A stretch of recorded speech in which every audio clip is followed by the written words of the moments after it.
Et si je vous disais qu'un geste aussi simple que respirer pouvait protéger votre cerveau du vieillissement? Nous parlons ici d'une pratique millénaire, mais validée aujourd'hui par la science moderne, le pranayama. Dans cette vidéo, vous allez découvrir comment le pranayama pourrait bien être le remède naturel le plus sous-estimé contre le déclin cognitif. Que vous soyez étudiant, adulte actif ou senior inquiet pour sa mémoire, ce que je vais partager peut littéralement changer votre rapport à votre cerveau. Alors, restez jusqu'à la fin, car je vous donnerai aussi des techniques concrètes pour commencer dès aujourd'hui. Et si vous voulez soutenir cette chaîne et ne pas rater les prochaines vidéos, abonnez-vous maintenant et activez la cloche. Le problème, le déclin cognitif. Imaginez cette scène. Vous cherchez vos clés, vous oubliez un prénom, ou vous avez du mal à vous concentrer sur un texte simple. Cela vous semble familier? Le déclin cognitif, ce n'est pas seulement Alzheimer. C'est aussi la baisse de concentration, la fatigue mentale, la difficulté à apprendre ou à retenir. Selon l'OMS, plus de 55 millions de personnes souffrent aujourd'hui de démence dans le monde, et ce chiffre pourrait tripler d'ici 2050. Mais même avant ces stades sévères, nous sommes tous concernés. Nos cerveaux vieillissent, parfois plus vite qu'on ne le croit. Le stress chronique, les écrans, le manque de sommeil, la pollution, la mauvaise alimentation, tout cela accélère le vieillissement neuronal. Alors la question est, existe-t-il un moyen simple, naturel, accessible à tous pour protéger et renforcer nos fonctions cognitives? C'est là que le pranayama entre en jeu. Introduction du pranayama. Le mot pranayama vient du sanskrit prana, l'énergie vitale, la force de vie, et yama, le contrôle, la maîtrise. Autrement dit, l'art de maîtriser son énergie à travers la respiration.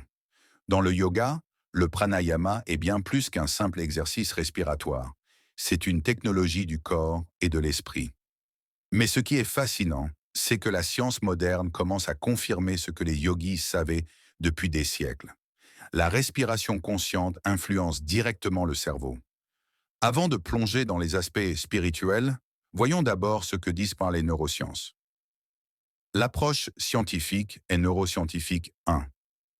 Chez les enfants et les adolescents, les jeunes cerveaux sont en pleine construction. Des études montrent que la pratique du pranayama améliore la concentration et la mémoire de travail, réduit l'anxiété scolaire et la pression des examens, favorise la neuroplasticité, la capacité du cerveau à créer de nouvelles connexions. Par exemple, une étude publiée dans le Journal of Child Development a montré que 12 minutes de respiration consciente régulière augmentèrent les performances de mémoire et d'attention chez des collégiens. Cela veut dire qu'apprendre à respirer consciemment pourrait être aussi important que d'apprendre à lire ou écrire pour préparer l'avenir cognitif de nos enfants. 2. Chez les adultes actifs. Pour un adulte, le défi est différent. Surcharge mentale, multitâche, stress chronique. Le pranayama agit comme un reset neurologique. Il réduit le cortisol, l'hormone du stress, qui détruit les neurones quand elle est trop élevée. Il augmente la cohérence cardiaque, améliorant la communication entre le cœur et le cerveau. Il oxygène le cortex préfrontal, siège de la concentration et de la prise de décision. Résultat, une meilleure mémoire, plus de créativité, plus de clarté mentale. Imaginez pouvoir passer une journée de travail intense sans cette fatigue cérébrale écrasante. C'est l'un des cadeaux du pranayama. Troisième, chez les seniors. Et pour les seniors, là où la peur du déclin cognitif était la plus forte, les recherches montrent que le pranayama pourrait ralentir, voire inverser certains marqueurs de vieillissement cérébral. Une étude de l'Université d'Harvard a mis en évidence que des exercices respiratoires réguliers améliorent la mémoire à court terme, stimulent la neurogenèse, création de nouveaux neurones, augmentent le volume de matière grise dans certaines zones liées à la mémoire. En clair, même à un âge avancé, il n'est jamais trop tard pour renforcer son cerveau avec la respiration. Comment ça marche? La respiration agit comme une télécommande sur notre système nerveux. Inspirez profondément, activez l'énergie, système sympathique. Expirez longuement, activez le calme, la réparation, système parasympathique.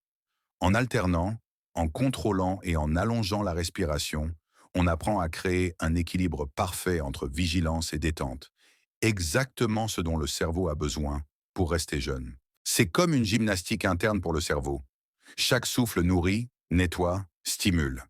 Nous avons vu l'approche scientifique et les preuves concrètes du pouvoir du pranayama sur notre cerveau.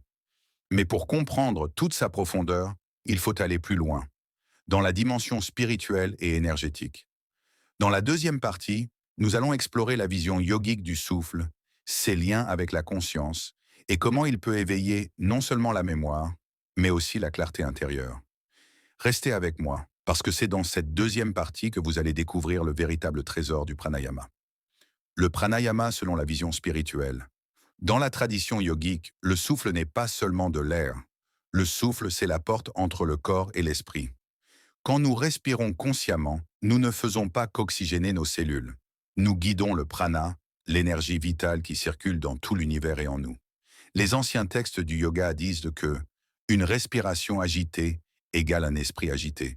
Une respiration lente et maîtrisée égale un esprit calme, clair, concentré. C'est cette maîtrise du souffle qui, selon les yogis, permet non seulement de renforcer la mémoire et l'attention, mais aussi d'élever la conscience. D'un point de vue spirituel, le pranayama n'est donc pas seulement un anti-déclin cognitif, c'est un outil d'évolution intérieure. Le lien entre souffle et conscience. La science moderne commence, elle aussi, à reconnaître ce lien. Lorsque nous pratiquons certaines techniques de pranayama, comme Nadi Shodhana, respiration alternée, Kapalabhati, respiration du feu, Brahmari, respiration de l'abeille, les neuroscientifiques observent une synchronisation des ondes cérébrales. Résultat, plus de cohérence, plus de calme, une meilleure capacité à apprendre et à mémoriser.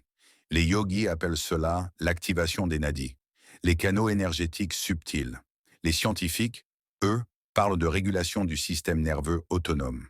Deux langages différents, mais un même constat. Le souffle est une clé pour garder le cerveau jeune et éveillé. Laissez-moi partager une histoire. Un homme de 68 ans, en Inde, pratiquait le pranayama chaque matin depuis sa jeunesse. Quand des chercheurs l'ont soumis à des tests de mémoire et de concentration, ses résultats étaient comparables à ceux d'une personne de 40 ans. Il expliquait simplement « Chaque matin, je m'assois, je ferme les yeux et je respire. Le souffle, c'est mon élixir de jeunesse. » Ce témoignage, répété dans différentes cultures et contextes, illustre une vérité simple. Le souffle conscient est l'un des plus puissants anti-âge naturels. Le pranayama comme pratique quotidienne. Alors, comment intégrer le pranayama dans votre vie quotidienne? Voici 3 pratiques accessibles à tous. Un respiration alternée, Nadi Shodhana, équilibre les 2 hémisphères du cerveau, améliore la concentration. Pratique, inspirez par la narine gauche, expirez par la droite, puis inversez. 5 minutes suffisent. 2 respirations longues et profondes, diminue le stress, favorise la mémoire. Pratique, inspirez en 4 secondes, retenez 2 secondes, expirez en 6 secondes. Faites-le pendant vos pauses. 3. Brahmari, respiration de l'abeille. Apaise instantanément le mental, améliore la concentration et le sommeil. Pratique, inspirez profondément, puis expirez en faisant un son comme une abeille. 5 cycles suffisent pour ressentir le calme. Ces techniques ne demandent ni matériel, ni grande préparation. Juste 5 à 10 minutes par jour, pour des années de bénéfices sur votre cerveau. Pour les enfants, adultes et seniors, imaginez un enfant qui commence sa journée scolaire par 5 minutes de respiration alternée. Il se concentre mieux, apprend plus vite.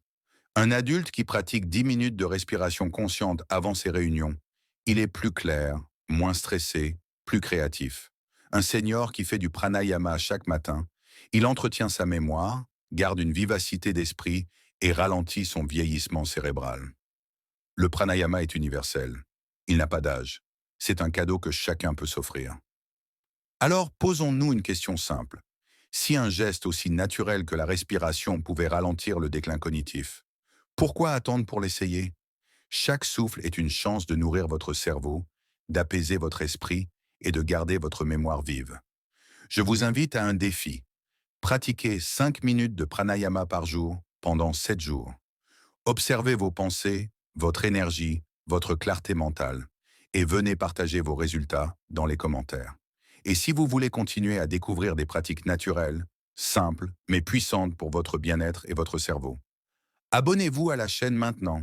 Likez cette vidéo pour la soutenir et surtout, partagez-la à quelqu'un que vous aimez.